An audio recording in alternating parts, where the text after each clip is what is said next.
Last week we learned what happens to women who are the victims of human trafficking, but what's being done about the men who solicit prostitution here on the Suncoast? They go to John School, courses that are now government mandated to try to stifle the demand for prostitution. And Adam Cellini is here to tell us more about it. Adam. Yeah, Alan, they call it taking the man out of demand by giving them an inside look at the world of human sex trafficking. 25-year-old Suncoast native was once a John, a term used by law enforcement to describe someone who solicits prostitutes. He asked to keep his identity a secret, but says he learned months ago to open up about his problem. What it started off was pornography.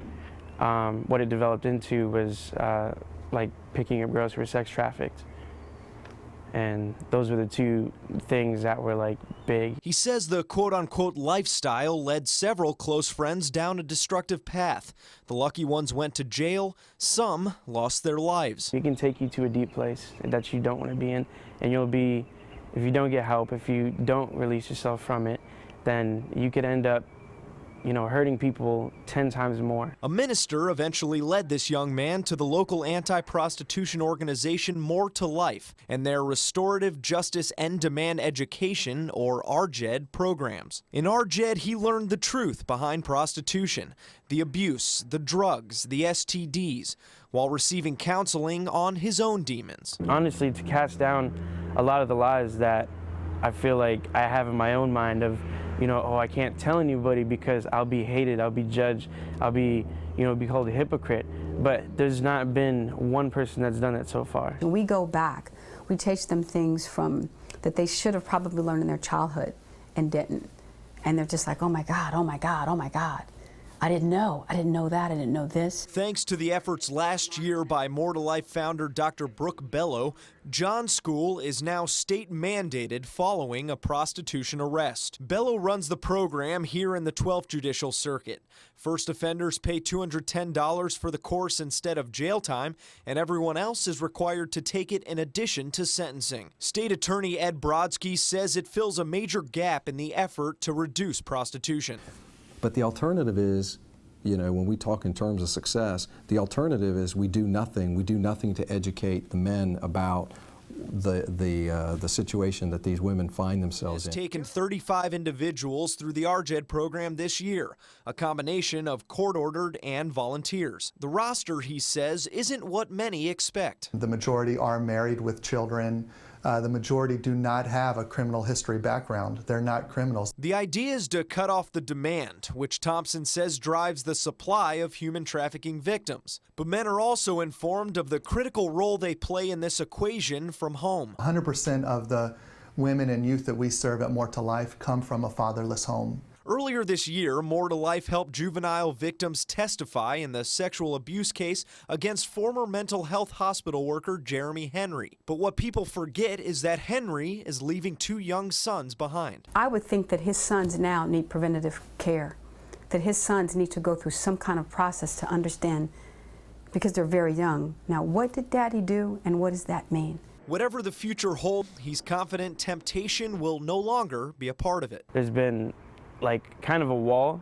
Like even if I wanted to go back, I keep hitting that wall like, I don't want to do it. No, I don't want to go back. I don't want to go back. So it's really freeing.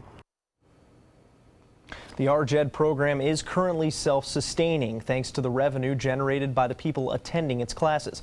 But More to Life says they will apply for state funding for this and other programs. Pure and simple. Call today and say, hey, Culligan man. Welcome back, and joining us tonight is Dr. Brooke Bello, the founder and CEO of More to Life, and Derek Thompson, the vice president of one of the programs there. I want to thank you both for joining us on this really important subject. And one of the things that occurred to me when we were watching Adam's story is, and tell me if I'm wrong here, but when we talk about the drug problem, you've heard people from some of the countries that produce narcotics saying, well, if you didn't have the demand in the U.S., we wouldn't have the manufacturing or the growing of drugs in South America. Right. Is that kind of the same thing here? Absolutely, absolutely, Alan. In any industry, we don't like to call it an industry, but many people do. They call it the sex industry. Demand drives supply. A trafficker pimp, they have a statement. They say, why burn when you can turn? If you get someone so addicted on drugs, which has its bridge to sex trafficking, then you just throw her out in the street and she just looks like a has-been, and you go find someone else young.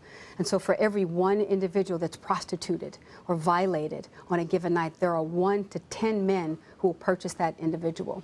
And Derek, the other interesting thing I heard in Adam's story is obviously a lot of the people who come to your organization for these classes are mandated by the court, but on the other hand, there are people who come in voluntarily. Who are those people, and how do they get to the point that they're doing it when they are not being ordered by a court to do so? Yeah, you know, it's an issue that I think men haven't felt, you know, comfortable being a part of, the anti-sex trafficking work or sexual violence. And I think with the work of More to Life and other great anti-trafficking organizations out there that are focusing on demand as a core issue that feeds into the crime, more and more men are feeling more comfortable. And on top of that, I think as men learn more about the ills of pornography and just in their own personal lives feeling unsatisfied, that's creating more a sense of urgency for men to want to seek help. And the other, I think, all too, Alan, is that we ignite honor on the inside of men. A lot of John schools around the country really have the, we don't do that, because they're already in a really bad, dark rabbit hole. They've been prosecuted. And so we ignite honor on the inside of men, because many, it's a first offense. And we want to say that we don't really like to call it a John School as much as we like to call it restorative justice and demand education, because it's not just buyers, it's also men with sexual violences as well. Well, let me ask you this, and this is really a tough question, but when you cover stories involving pedophilia, and you talk to the experts in the field, they often tell you that this is not something that can be cured.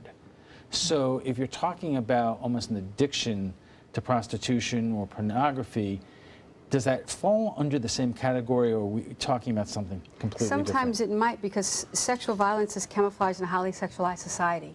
And so let's say someone, many of the men who are prosecuted are first offense, but they've done something in their past. We know fathers who have violated their children. Their children were 12, their children were 7. They may have a bust later on. We don't know, and so we can't say. If someone's a deep, hardcore pedophile, no, this is not the panacea. However, if you're going to be released back into the community, we have had pedophiles take the course.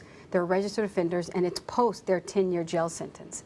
And so when they go through that course, we give them a safe place to talk and to heal and to be educated, and then we know where they're not, because we want to lower recidivism rates, which is recriming. Derek, is there a way to basically talk about what kind of results that you get? And is there any kind of empiric data that shows that when you go through this program, you are less likely to reoffend? Yeah, well, the program here locally we've had 100% success rate with the men as far as their understanding what prostitution was before coming in and seeing the change results. So there have been no rearrests for this? Well, no, right. Not so far. And the national stats are 70%. Yeah, so. And then on the national level, that's a 70% success rate in reducing recidivism. And so it is a very successful model. The education is really, really powerful. I think there's a lot of myths and misunderstandings that drive the buyer demand. And when you break those myths down and really speak to the heart of men, it is a powerful education that it's hard to walk away from and leave unchanged. 100% success is something so far. That's, well, it's an extraordinary number. What would make this program different than other programs around the country which have 70% success? I think it's the restorative justice piece. For all the victims we serve, so far not one of them has had a great relationship with their father. When they begin to understand not only my story, but the story of other victims and the history of prostitution and sexual violence and pornography and the root causes, they're like, oh my God, I didn't know that. Some were violated. We had one who was a registered offender, and he was raped many times by his grandfather. He had no idea.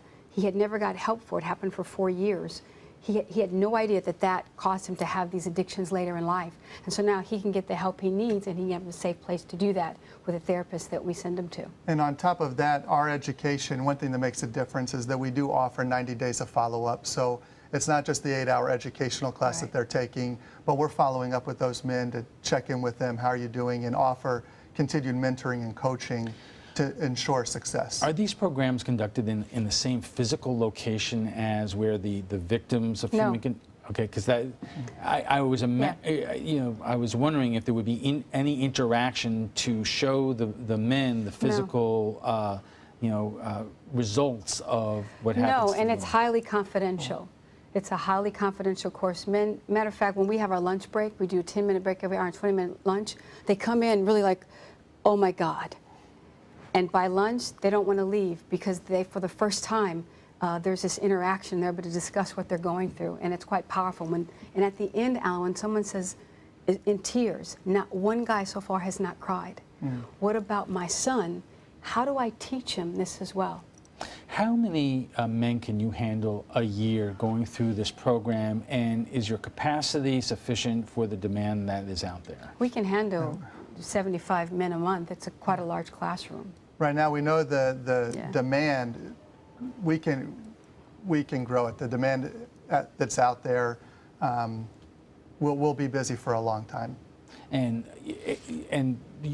the courts are they contribute how to in terms of money and just through the probationary process, and the man has to pay for it. So he's basically making a $210 donation to More to Life. And we also recently have done a 4-week course for Harvest House locally, and we'll be working with them quarterly for all the men in their program who are high risk. Okay. And so we are educating. I think we need to educate the courts, the judges, the community at large, because there is misunderstanding about what restorative justice and demand education is. Right. That it's not at John's school, and so the education is important. Extraordinary work. I want to thank you both for coming in tonight, and we will be back in just a minute.